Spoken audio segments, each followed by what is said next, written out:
Jake Martinez wiped the sweat from his forehead as he finished checking the last sample container. The lab was quiet except for the soft hum of machines. He looked over at his roommate, Zex, who was working at the computer station across the room. Zex was 7 feet tall with dark green scales that looked like armor.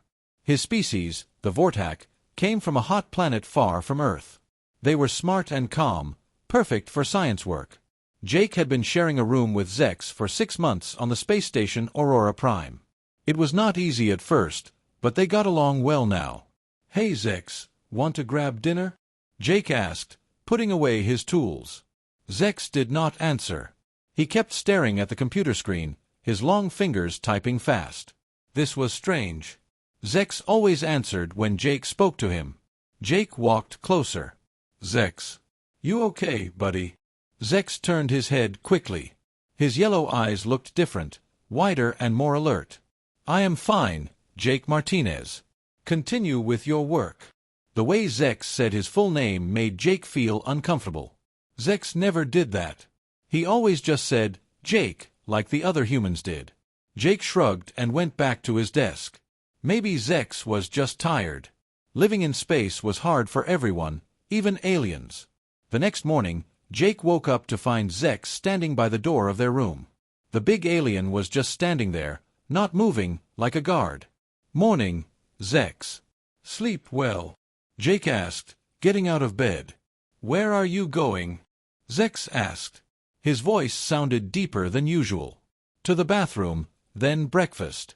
Same as every day." Jake tried to walk past Zex, but the alien stepped in front of him. "You will eat here today," Zex said. Jake stared at him. "What? Why? We always eat in the main dining hall." "Not today." Zex's tail moved back and forth behind him. Jake had learned this meant Zex was upset about something. "Okay, let me just grab some food from the hall and bring it back," Jake said. "No." Zex blocked the door with his whole body. "I will get food. You stay." Before Jake could argue, Zex left the room. Jake heard the door lock from outside. He tried to open it, but it would not move. "What the hell?" Jake said to himself. He pressed the call button next to the door. "Dr. Park, this is Jake. I think there's something wrong with Zex." Dr. Lisa Park was the station director. She was smart and always knew what to do. Her voice came through the speaker a few minutes later. "Jake, where are you right now?" "In my room. Zex locked me in and went to get food. He's acting really weird." There was a long pause. "Jake, I need you to stay calm. Do not try to leave the room when Zex comes back.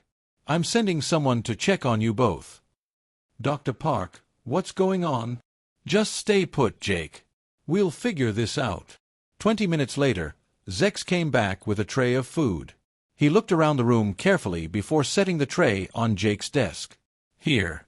Eat," Zex said. Jake ate slowly, watching Zex. The alien was moving around the room, touching things and moving them to different places. He picked up Jake's clothes and put them in a corner. He moved the chairs to face the walls. It looked like he was making some kind of pattern. "Zex, what are you doing?" "Making it safe," Zex said without looking at him. "Safe from what?" Zex stopped moving and looked at Jake with those bright yellow eyes. "From others. They want to take you away." "Nobody wants to take me away, Zex. We're friends, remember?" "Yes." "Friends. That is why you stay here. With me." Commander Rick Stone arrived an hour later. Jake could hear him talking to Zex outside the door. "Zex, I need to speak with Jake." "Open the door." "No. Jake Martinez stays with me." "That's not how this works, alien. Open the door or I'll break it down." Jake heard a low growling sound. It was coming from Zex. "Commander Stone, don't make him angry," Jake called out. "Just let Dr. Park talk to him." "Jake, are you hurt?" Commander Stone asked. "No, I'm fine. Zex hasn't hurt me. He's just different today." Dr. Park's voice came through the door.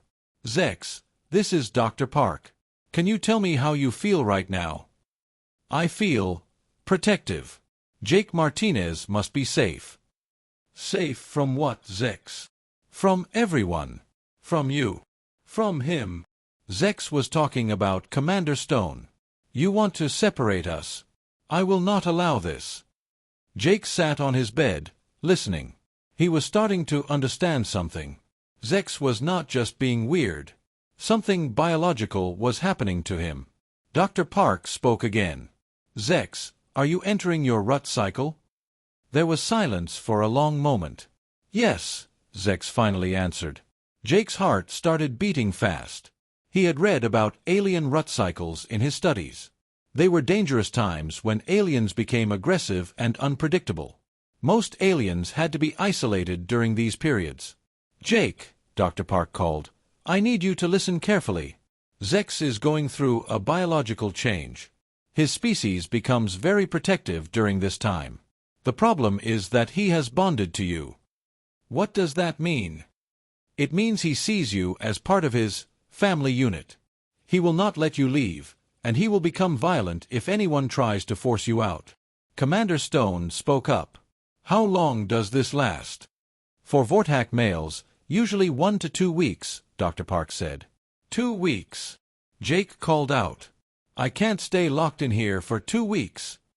You may not have a choice, Jake.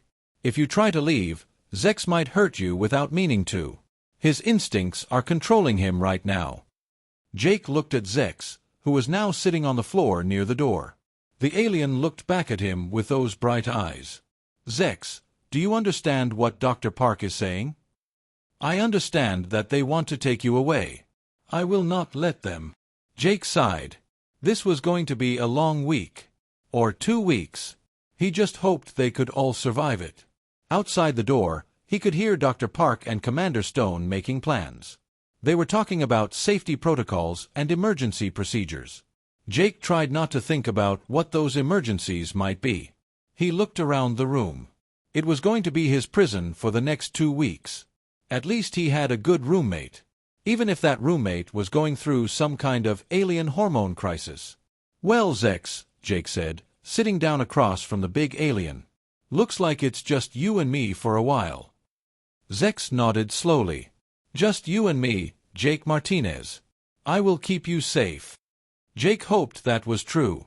He also hoped he would still be alive when this was all over. Day 3 of being locked in the room with Zex was harder than Jake thought it would be. The alien had stopped talking much. He just watched Jake all the time and moved things around the room. Zex had built something in the corner using their chairs, blankets, and some equipment from the lab. It looked like a nest or a fort.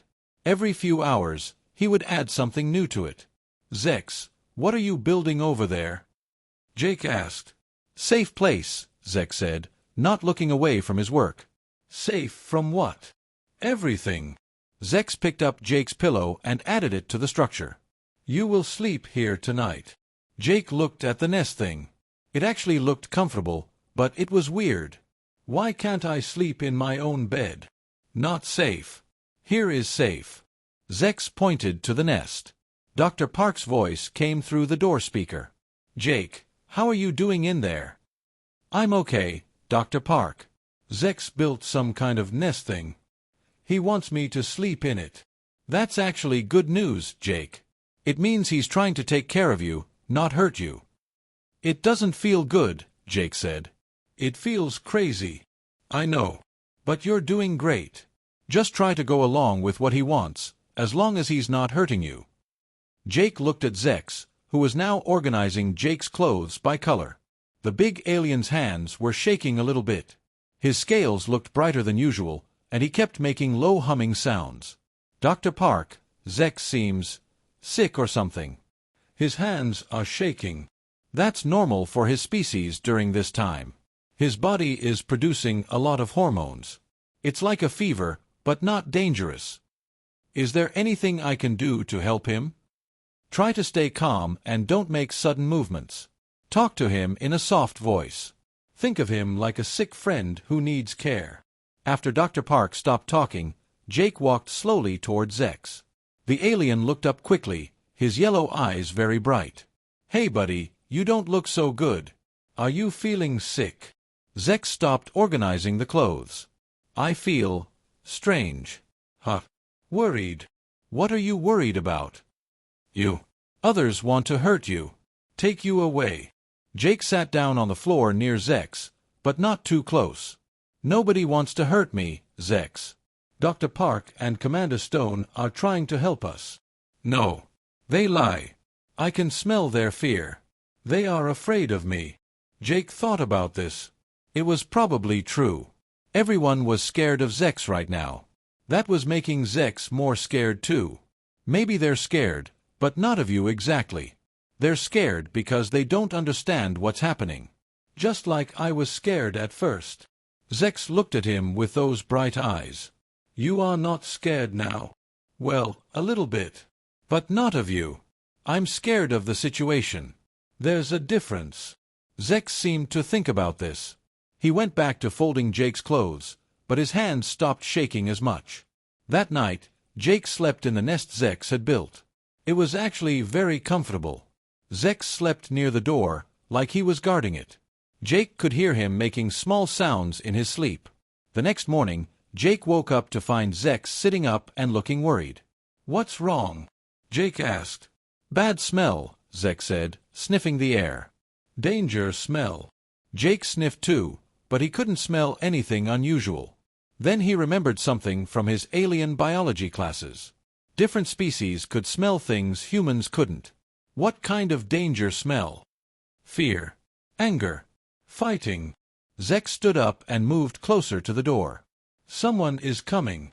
A few minutes later, Commander Stone's voice came through the speaker. Jake, we've got a problem. There's been an attack on the station. Some of the alien pirates got past our defenses. We need to move you and Zex to a safer location. Jake felt his heart start beating fast. What kind of attack? The Hegemony Raiders. They're after our research data. We're evacuating non-essential personnel. Jake looked at Zex. The big alien was now standing right next to the door, and he was making that low growling sound again. Zex, did you understand what Commander Stone said? Yes. He wants to move us. Separate us. Zex's tail was moving back and forth very fast now. No, Zex. He wants to move us together, to a safer place. Lies. This is safe. We stay here. Commander Stone spoke again. Jake, we don't have time to argue. The raiders will be in this section soon. Zex won't move, Commander. He thinks this room is the safest place. Then we'll have to make him move. Jake heard the sound of the door being unlocked from outside. Zex heard it too. He moved in front of the door and spread his arms wide. No one enters, Zex said loudly. Jake Martinez stays with me. The door started to open, but Zex pushed it closed. Jake could hear Commander Stone and two other people trying to push from the other side. Zex, stop. Jake shouted. You're going to hurt someone. I protect you, Zex said. His voice was different now, deeper and more animal-like. Jake realized he had to do something fast. If the security team broke down the door, Zex might attack them.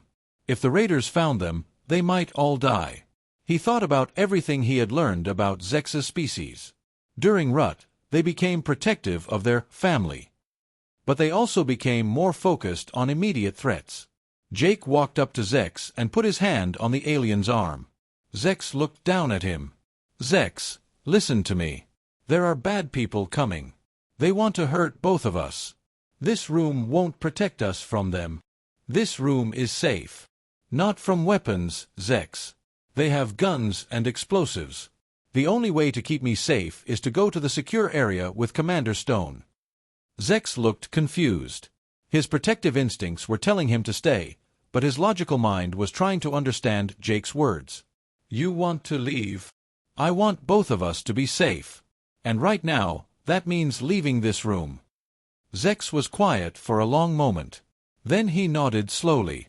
I will protect you wherever we go. I know you will, buddy. Jake called out to Commander Stone. We're coming out. But Zex needs to stay close to me, okay? Understood. We'll move fast and stick together. When the door opened, Commander Stone and two security guards were waiting. They all looked nervous when they saw Zex, but they didn't point their weapons at him. This way, Commander Stone said. We've got about 5 minutes before the raiders reach this section. As they moved through the hallways, Jake stayed right next to Zex. The alien kept looking around, checking for threats. His protective instincts were working for all of them now. Jake realized something important. Zex wasn't just crazy from his rut cycle. He was scared and trying to protect someone he cared about, just like any friend would do. Maybe this situation wasn't hopeless after all. The secure area was in the center of the space station. It had thick walls and its own air supply. Jake, Zex, and about 20 other people were crowded into the main room. Everyone was scared and talking in quiet voices. Zex had found a corner where he could see the whole room. He stood with his back to the wall, watching everyone. Jake sat on the floor next to him. "How are you doing, Zex?" Jake asked softly. "Too many people. Too many smells. All afraid." Zex's hands were shaking again. "I know it's hard. But we're safe here." "Not safe. Trapped." Zex looked at the ceiling. "Air smells wrong." Jake sniffed the air. It smelled fine to him, but Zex's senses were much better than his. "What's wrong with the air?" "Getting thin. Something broken." Dr. Park was across the room, talking to Commander Stone and some other officers. Jake waved to get her attention. "Dr. Park, Zex says something's wrong with the air system." Dr. Park came over quickly. "What does he smell?" Jake looked at Zex. "Tell her what you told me. Air is getting thin. Machines sound different. Something is broken in the walls." Dr. Park's face went pale. She ran to a control panel and started pushing buttons. After a minute, she came back looking worried. "He's right. The raiders damaged the air recycling system before we sealed the doors. We have maybe 4 hours of air left." Commander Stone joined them. "Can we fix it?" "Someone would have to go into the ventilation shafts and repair the main pump. But it's dangerous work, and we'd need someone small enough to fit through the narrow spaces." Jake looked around the room. He was one of the smallest adults there. "I could do it." "Absolutely not," Commander Stone said. "It's too dangerous. Those shafts are like a maze. You could get lost or stuck." "Then we all die anyway," Jake said. Zex had been listening to everything. Now he stepped forward. "I will go with Jake Martinez." "You can't fit in the ventilation shafts, Zex," Dr. Park said. "I can tear open bigger paths. My strength is more now." Zex held up his hands. Jake could see that his claws were longer and sharper than before. "That could work," Dr. Park said slowly. "Zex could open access panels that are normally sealed. And his senses would help you navigate." Commander Stone shook his head. "It's too risky. What if Zex has another episode while they're in there?" "Then we're no worse off than we are now," Jake said. "At least this gives us a chance." Jake looked at Zex.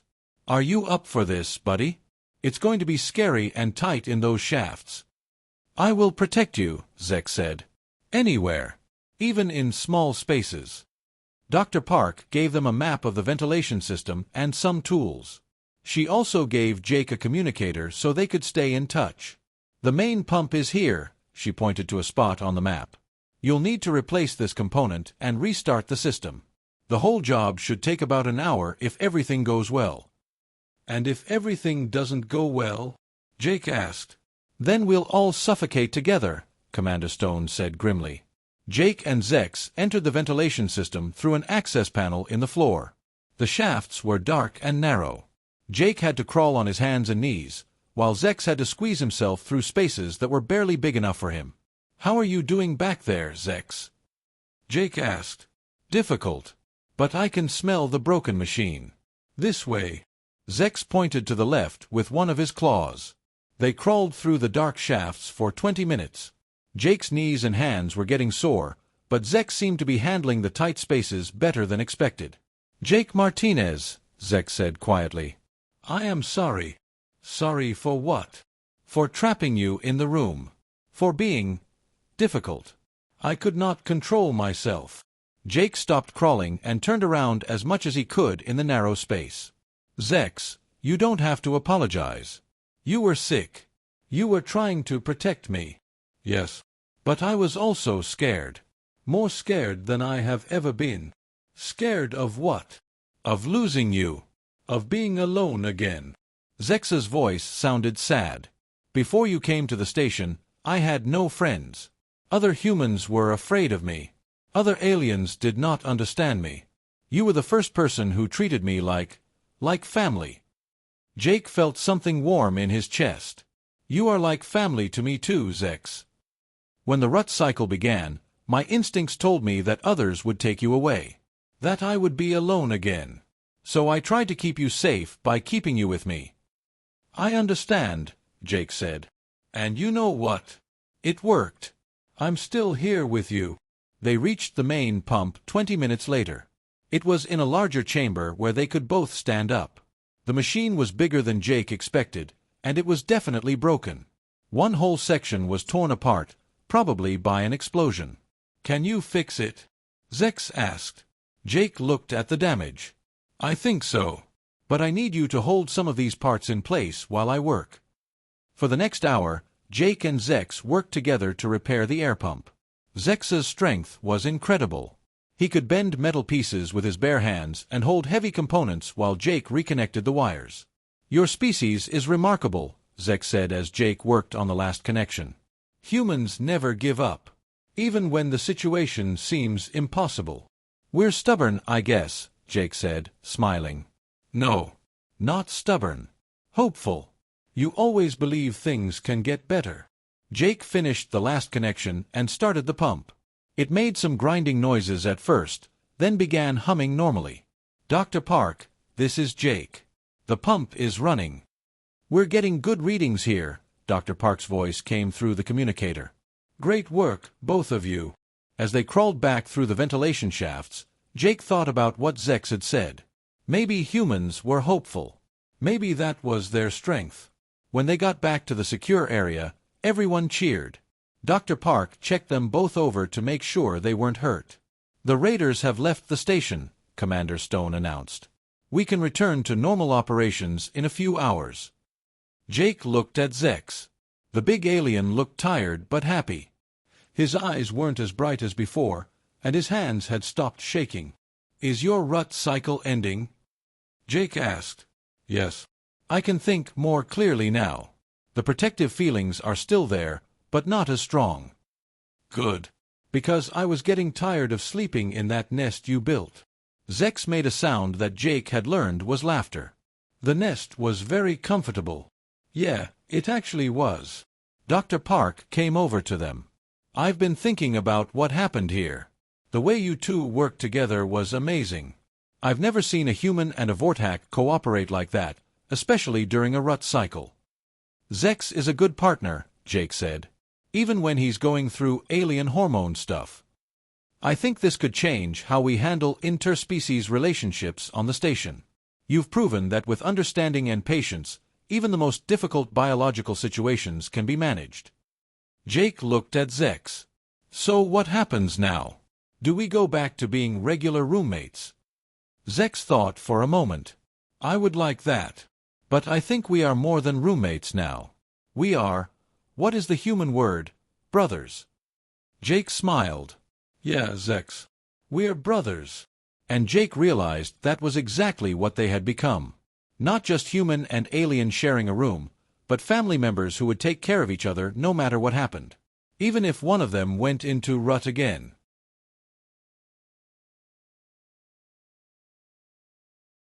Three days after the raider attack, Jake and Zex were back in their shared room. But things were different now. Zex had taken apart his nest and put all their furniture back to normal. He seemed more relaxed, but he still stayed close to Jake most of the time.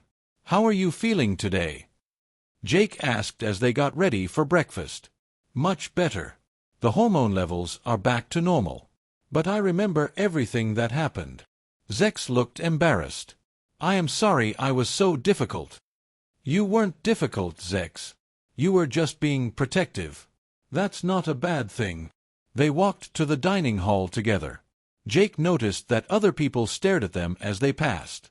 Word had gotten around about what happened during the lockdown and the emergency repair mission. At breakfast, Dr. Park joined them at their table. She looked excited about something. "I've been analyzing what happened between you two," she said. "The bond that formed during Zex's rut cycle is very unusual. Most interspecies relationships take years to develop that level of trust." "What does that mean exactly?" Jake asked. "It means you two have formed what we call a permanent partnership bond. In Vortak culture, this usually only happens between family members or lifelong mates." Zex nodded. "It is true. I can sense Jake's emotional state now. When he is worried, I feel it. When he is happy, I feel that too." Jake thought about this.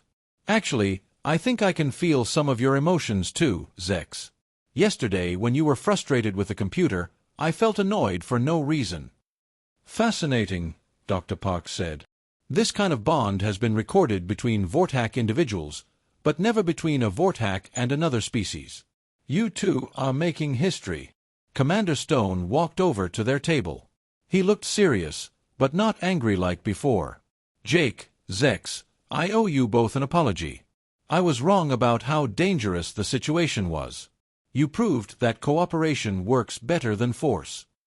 "Thank you, Commander," Jake said. "Actually, I have a proposal for both of you. Starfleet Command has heard about what happened here.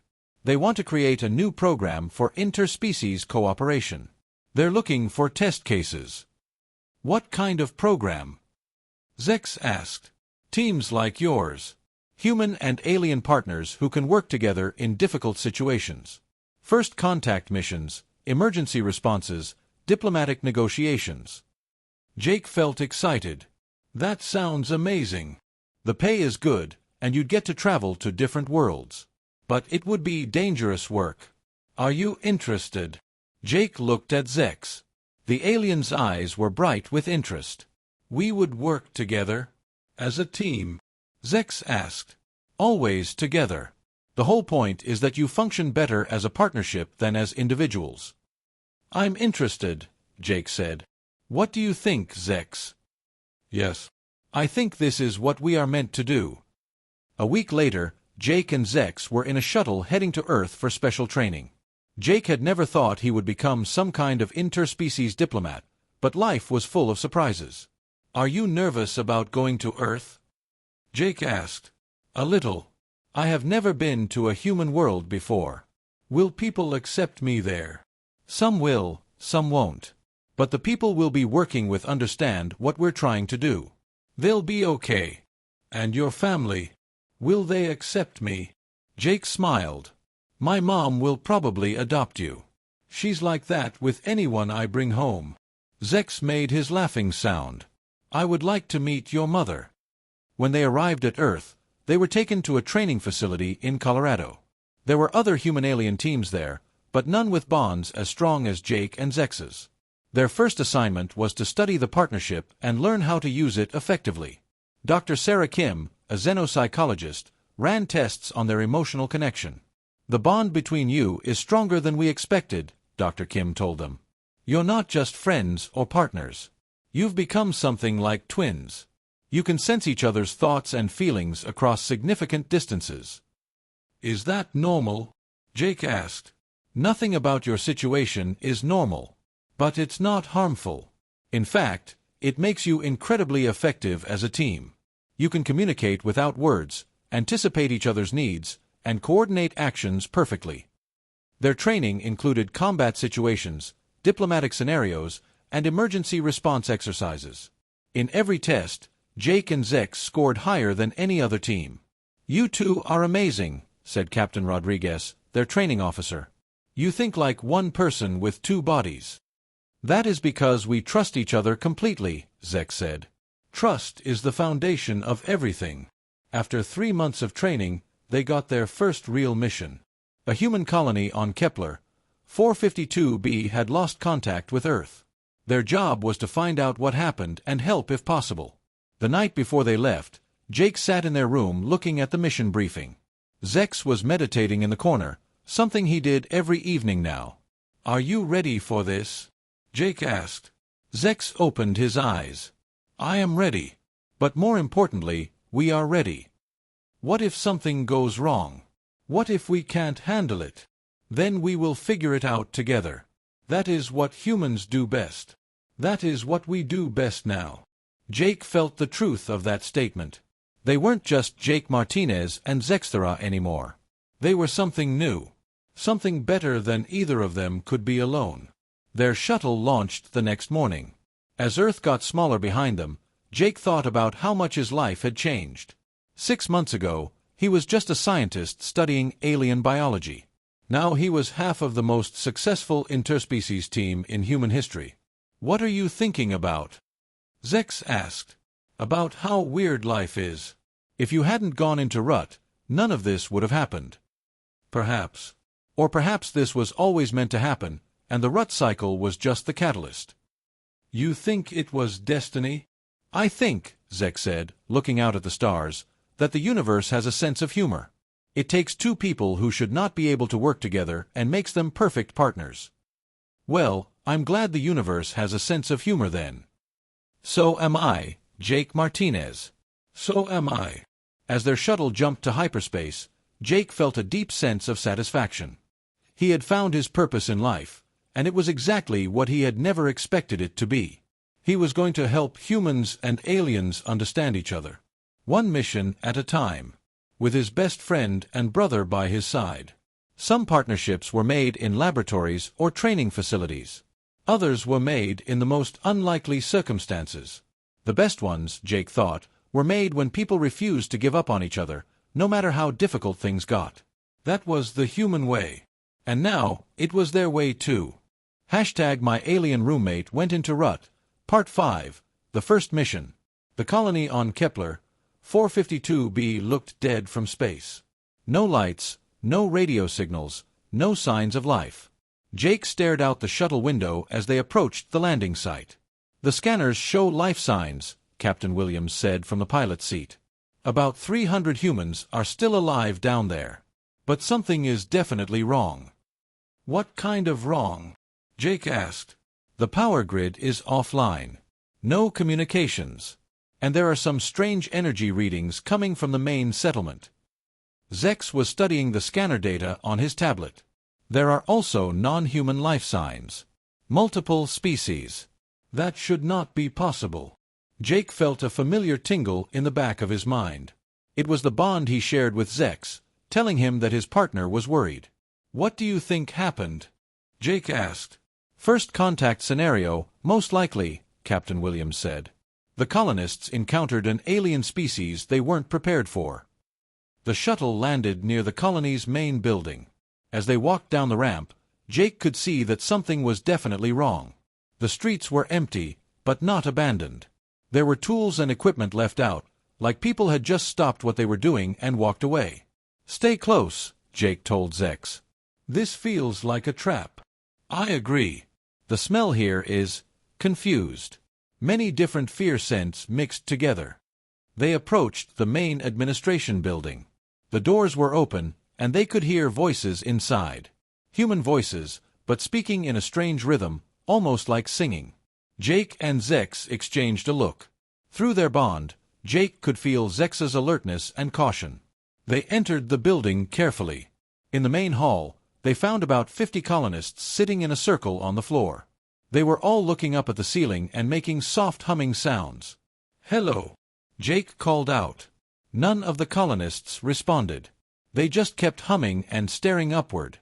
"That's not normal human behavior," Jake said quietly. "No.